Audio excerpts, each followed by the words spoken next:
नाजरीन, रानीपुर में कमसन मुलाजमा फातिमा कत्ल केस में मुलजिम अरशद शाह को अदालत ने 3 रोज़ा जिस्मानी रिमांड पर पुलिस के हवाले कर दिया, जबकि पुलिस ने बताया है कि मुलजिमान के DNA टेस्ट फराजी के लिए पंजाब लैब को भेजे गए हैं, जिनकी रिपोर्ट का इंतजार है। केस की मजीद समाअत 3 रोज़ बाद होगी, जबकि मीडिया से गुफ्तगू करते हुए वकील का कहना था कि IO ने भी कोर्ट से कहा है कि जो सैंपल्स लिए गए हैं वो लेबॉर्ट्री में ही हैं।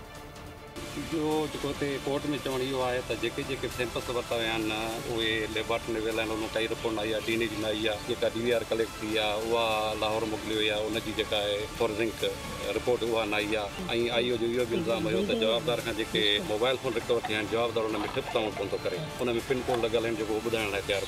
जो कोर्ट में चवण इहो आहे त जेके सैंपल्स वरिता विया आहिनि उहे लेबॉर्ट्री में वियल आहिनि। उन काई रिपोर्ट न आई आहे, DNA जी न आई आहे। जेका DVR कलेक्ट थी आहे उहा लाहौर मोकिली हुई आहे, उनजी जेका आहे फॉरेंसिक रिपोर्ट उहा न आई आहे। ऐं IO जो इहो बि इल्ज़ाम हुयो त जवाबदार खां जेके मोबाइल फ़ोन रिकवर थिया आहिनि, जवाबदार उन में ठिप साउंड कोन थो करे, उन में पिन कोड लॻल आहिनि जेको ॿुधाइण लाइ तयारु।